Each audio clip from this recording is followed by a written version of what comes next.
kami, mahasiswa dan mahasiswi Unika Santo Thomas Medan, Fakultas Keguruan dan Ilmu Pendidikan dari jurusan Pendidikan Guru Sekolah Dasar. Seperti kata pepatah mengatakan, tak kenal maka tak sayang. Ayo dong kenalan.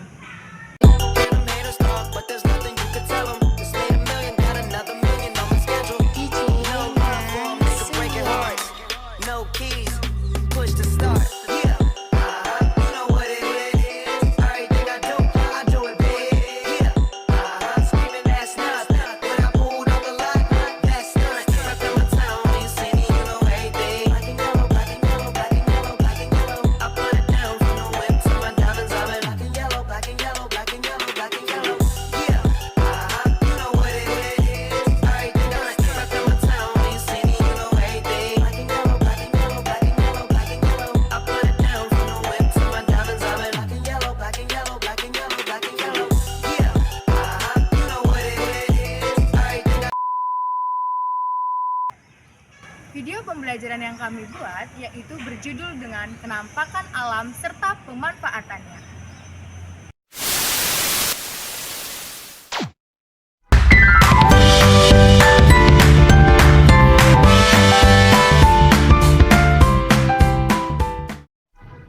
Halo anak-anak, materi yang akan diajarkan mengenai kenampakan alam dan pemanfaatannya. Anak-anak harus tahu dulu definisi dari kenampakan alam.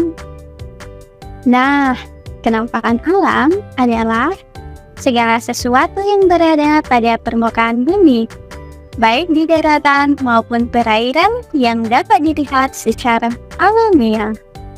Berarti laut, sungai, pegunungan, lembah merupakan salah satu definisi dari kenampakan alam. Kenampakan alam terdiri dari dua bagian pokoknya, anak-anak. Bagian yang pertama adalah kenampakan alam daratan, dan bagian yang kedua adalah kenampakan alam perairan. Anak-anak, apakah kalian tahu apa yang dimaksud dengan wilayah dataran tinggi? Nah, dataran tinggi merupakan bagian permukaan bumi yang mempunyai ketinggian lebih dari 500 meter di atas permukaan laut. Adapun ciri-ciri dari wilayah dataran tinggi, yang pertama, memiliki iklim yang sejuk serta curah hujan yang lebih rendah dibandingkan wilayah dataran rendah. Yang kedua, memiliki permukaan tanah yang relatif tidak rata. Dan yang ketiga, dataran tinggi juga memiliki tanah yang subur. Nah, selanjutnya itu tentang pemanfaatan dataran tinggi. Siapa saja yang tahu apa itu pemanfaatan dataran tinggi? Jika tidak ada yang tahu, kita masuk ke materinya, yaitu di daerah dataran tinggi biasanya pemanfaatan lahannya yaitu sebagai pertanian, peternakan, dan sering sebagai objek tempat wisata loh. Dan pemanfaatan dataran tinggi melibatkan banyak penggunaan dan pengembangan di wilayahnya, terletak di daerah kegiatan tersebut yaitu di pegunungan atau daerah berhamparan gunung. Nah, banyaknya kegiatan di dataran tinggi yaitu yang dilakukan oleh warga, pertanian, perkebunan, peternakan, maupun penambangan. Selanjutnya, dataran rendah. Dataran rendah adalah suatu hamparan tanah lapang yang luas dengan tingkat ketinggian yang diukur dari permukaan laut adalah relatif rendah, yaitu tidak lebih dari 200 meter di atas permukaan laut. Dataran rendah dapat ditemukan pada wilayah rendah, dekat pantai atau sejajar dengan rangkaian pegunungan. Itulah sebabnya dataran tersebut disebut dataran rendah. Contoh dataran rendah yang ada di Indonesia terbagi menjadi 5, yaitu yang pertama, dataran rendah di Pulau Kalimantan, dataran rendah pantai timur Sumatera, dataran rendah Pantura, dataran rendah Sumatera Utara, dan dataran rendah di Pulau Kalimantan. Pemanfaatan dataran rendah. Dataran rendah merupakan wilayah yang sering dijadikan tempat tinggal bagi sebagian masyarakat Indonesia, karena suhu di dataran rendah cukup nyaman.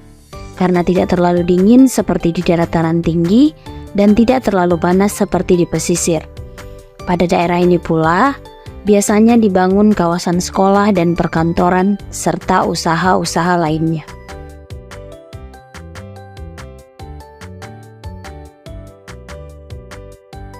Oke baik, selanjutnya pesisir. Anak-anak tahu nggak apa yang itu dimaksud dengan pesisir? Pesisir adalah suatu wilayah peralihan antara daratan dan lautan yang merupakan daerah pertemuan antara darat dan lautan. Ke arah darat, yaitu meliputi bagian daratan, baik kering maupun terendam air, yang masih dipengaruhi sifat-sifat laut seperti pasang surut, angin laut, dan perembesan air asin. Sedangkan ke arah laut meliputi bagian laut yang masih dipengaruhi oleh proses-proses alam yang terjadi di darat seperti sedimentasi dan aliran air tawar, maupun yang disebabkan oleh kegiatan manusia di darat seperti penggundulan hutan dan pencemaran. Selanjutnya adalah pemanfaatan daerah pesisir. Apakah kalian bertempat tinggal di daerah pesisir? Mayoritas profesi masyarakat yang tinggal di daerah pesisir adalah sebagai nelayan. Baik itu nelayan tradisional maupun nelayan yang sudah mengelolanya dengan profesional. Apakah kalian tahu pekerjaan nelayan itu seperti apa? Iya, betul sekali. Nelayan itu menangkap ikan di laut.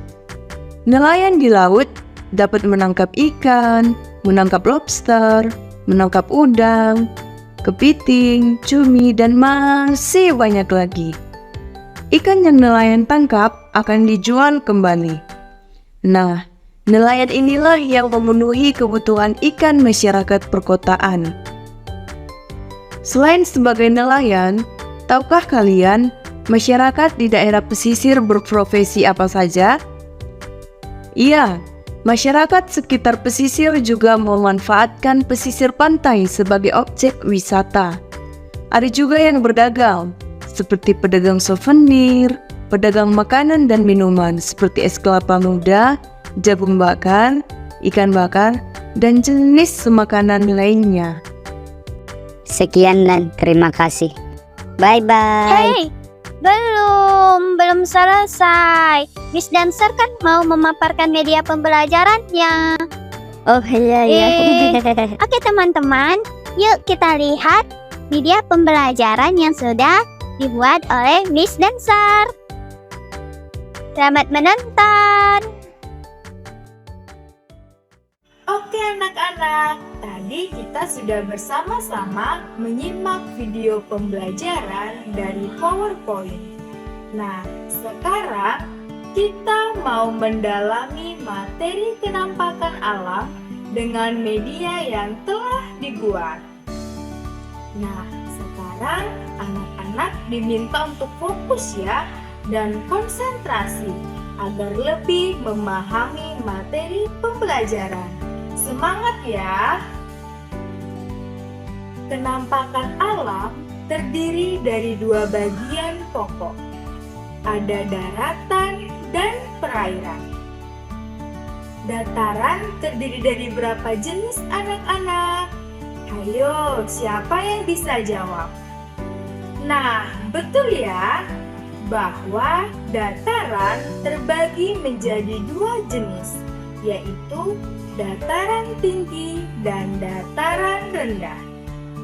Nah, coba anak-anak lihat di media ini. Ada bagian yang berwarna biru kan? Nah, bagian yang berwarna biru ini disebut dengan perairan. Berarti bagian yang biru ini perairan, sedangkan sisi yang ini daratan. Nah, yang harus anak-anak tahu, adapun daerah yang merupakan peralihan antara daratan dan perairan disebut daerah pesisir. Sekian pembagian kenampakan alam ya anak-anak. Selanjutnya, mari kita simak manfaat dari penampakan alam. Yang pertama, dataran tinggi. Adapun manfaatnya sebagai peternakan, perkebunan, pertanian, ada tukang kayu, dan dijadikan objek wisata seperti villa. Yang kedua, dataran rendah. Nah, anak-anak lihat nggak? Banyak bangunan itu dikarenakan dataran rendah sangat cocok untuk dijadikan tempat tinggal. Seperti ada rumah, bangunan sekolah, perkantoran, usaha, pasar, dan tempat kreasi seperti taman safari. Yang ketiga, pemanfaatan daerah perairan dan pesisir. Banyak digunakan untuk para nelayan dan memiliki objek wisata seperti pantai dan bisa sebagai tempat untuk berenang. Oke anak-anak, sudah jelaskan materi yang sudah dipaparkan melalui media dan juga melalui video pembelajaran. Jadi, kita semua harus bisa memanfaatkan alam dengan positif, dengan menjaga, melestarikan, dan melindungi.